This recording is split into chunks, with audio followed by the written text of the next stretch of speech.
Here's my quilt so far. I thought I'd show you. It's easier to spread it out to show you. I haven't gotten very far. I'm about to finish this area and then I will get back with you when I start this area. Okay, this is what I ended up with, that one little area that I was talking about that I was going to finish up. And I like it because it's really uniform, and I know I've talked about I don't really want this to be a uniform quilt, but I want some of my spaces to be uniform. And again, I just followed the weave pattern. It's hard to pick up, but little tiny, so you have to have very good eyes or very good magnifying glass.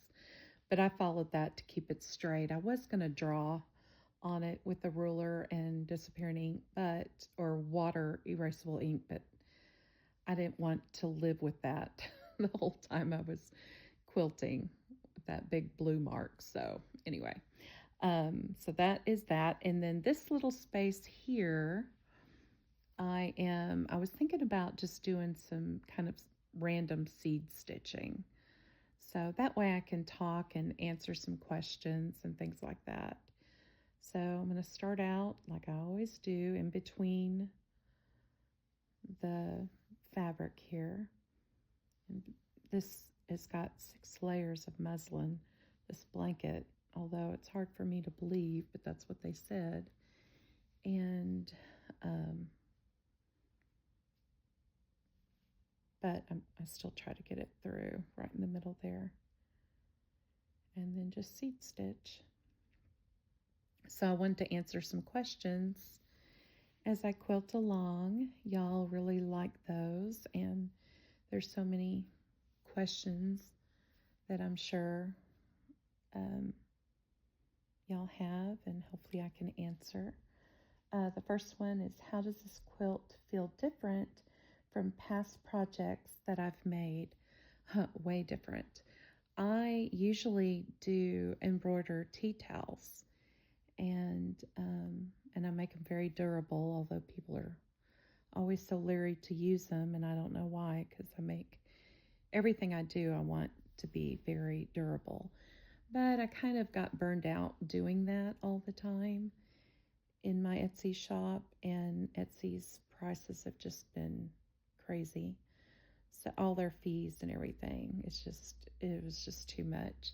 I got kind of burned out, and I've always wanted to do a quilt, but I don't like to measure and all that stuff, for quilting. And I thought, well, I want to do a quilt that I don't have to do all this crazy measuring and piecing together and everything, because I'm not a machine sewer. I like to do everything by hand.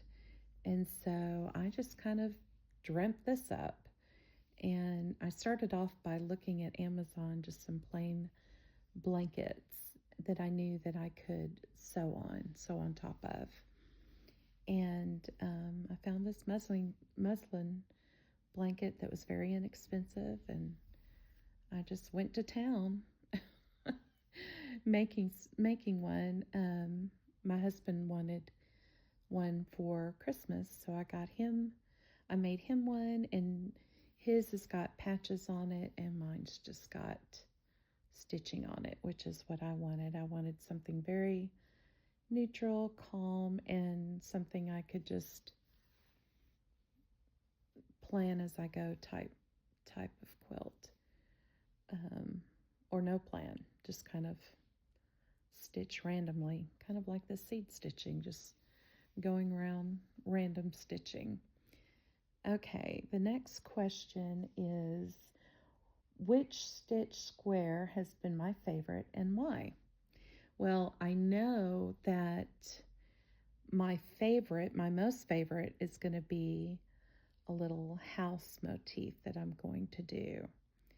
And I like it because quilting reminds me of home, and I love everything to do with home. I'm a homebody. I love being home. I like doing homemaker things and raking and cleaning, and I don't like to mop, but you got to do that. So I'm just thankful I have floors that I can mop, and that's how I have to look at it. So anyway, a square that challenged me more than expected and how I fixed it. That's real easy to answer. This one challenged me. I wanted all my squares equal. And when I first did the vertical lines, and when I got to crossing them, I had just this much done. And so I just added this to make it a full square instead of it ending here and just being, half square. I thought that would look awkward. So I just added to it, and it went a little past this area, and that's fine. I'm not even keeping the areas uniform. So that worked out really perfect. So I was able to fix that problem. And I thought about it as I was putting my vertical line. I said, did I say horizontal first? Okay. Horizontal lines, vertical lines. Okay. Anyway, when I was adding in my vertical lines, there we go, I thought, ooh, I'm coming to the end. That's not going to be 1, 2, 3, 4 stitches wide. So it's only 2 stitches wide. Thought, oh, duh, I'll just add more to it. And that's what I did. So that ended up being a good thing. So, and something so easy that you would think, common sense that you could fix. I just need to let myself not worry about every patch being exactly uniform. That's the whole goal of this quilt, if that makes sense. Where will this quilt live when it's finished? Another good question. I don't know. That is a good question. I don't know if it will go on my bed or in the living room. We have the one I did for my husband in the living room now, although he may just want that back in his office because that's his quilt and he really loves it. And that way nobody will use it, and this will be the used and loved one. So this more than likely will go in the living room. And let's see. Do I stitch in silence, music, audiobooks, conversation, or TV? The answer is yes. I stitch. I like to watch YouTube and on my TV, and I watch all sorts of stitching channels, journaling channels. I love to journal, love everything journaling. And I even have a journal, what do you call it? A journal YouTube. It's Lambert Cottage Journaling, and it's linked in my bio. But I love to journal. So I watch a lot of those. I watch a lot of crime shows because I like seeing the bad guys get caught. I like a lot of that. And I watch news every now and then, although news gets depressing. But I watch some of that. And I don't, believe it or not, listen to a lot of music. I'm not really a music person unless it's holiday time or something like that to get me, into the spirit of the holidays. But that's about it. Let's see. And and obviously I do this in conversation. I'm doing that with you. So I like doing this as I'm talking to people, especially this kind of stitching, like the seed stitching. I don't have to really think about it. I just kind of go with the flow and let my needle wander in between the fabric like I'm doing, and I can talk. I don't have to stop and think. This one, I had to stop and think. I had to get it real close to my face. You wouldn't have been able to see it because I wanted to follow the grain.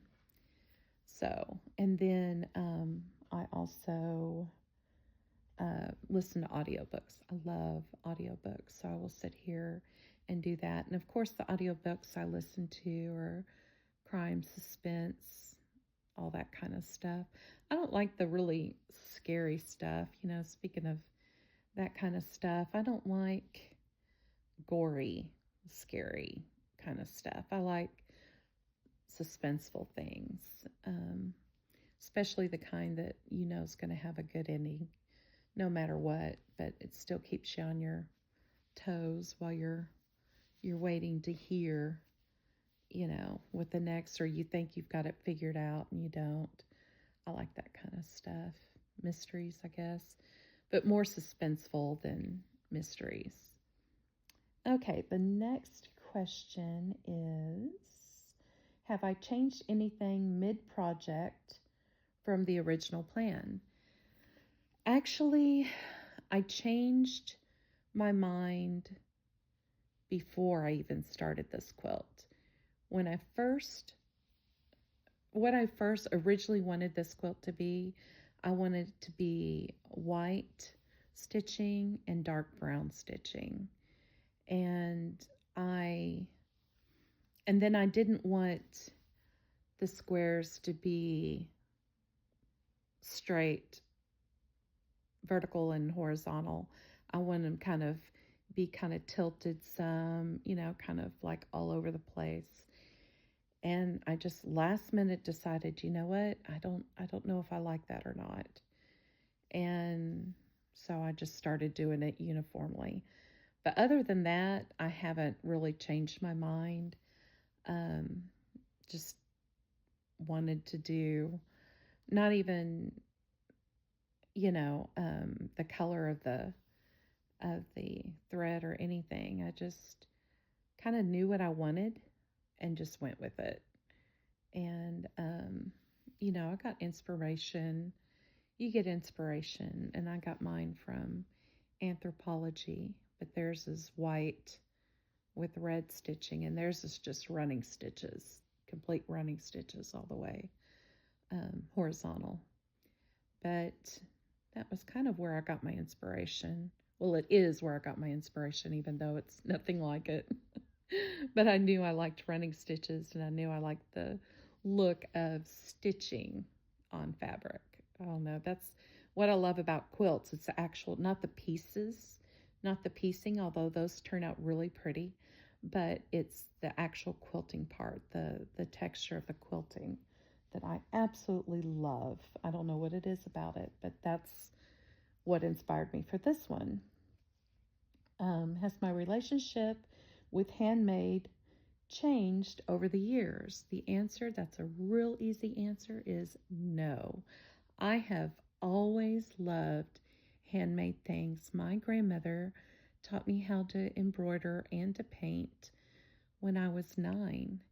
And my mother taught me how to cross stitch in my preteen years. And I've just always loved handmade things. My mother made my first doll when she was pregnant with me. That was my favorite doll. And of course, it got stolen with a big box of things in a garage sale that we had one time. But, so, handmade things have always meant something to me. Heirloom pieces, because they're unique. I can make 100 of these or 1,000 of these quilts right here, and same, seed stitch and same exact rhythm and pattern, but not one of them out of the 1,000 is going to look the same because it's handmade. So it's always going to be an original. And I love that. I love the time that it takes for handmade things to be done. People put a lot of time and love and care into it. That's what I do. It's got a lot of memories as I sit here and quilt. I have a lot of, memories. I could sit here and tell you what I was doing for each patch that I did here. Or not patch, but you know what I mean, each little area. And I love that. It's why I like antique furniture. I always imagine what kind of conversations went around that table, that antique table, and the chairs. You know, the old rocking chair. Was it a grandma? Was it a grandpa that loved that chair so much? Did grandma knit? Did she quilt in this? Or did a mother rock her baby? I don't know. I love to imagine the story that goes with handmade things. Let's see. Oh, am I interested in old homes or modern spaces, and why? Again, that ties back to why I love antiques so much. It's definitely going to be old homes. I'm not a modern person. I never have really cared for my personal style of modern homes. I have a friend who has some modern in her house, and it's absolutely gorgeous. But it's not for me, you know. And but it's beautiful how she has it done and everything. But I like old homes because I like things that tell a story.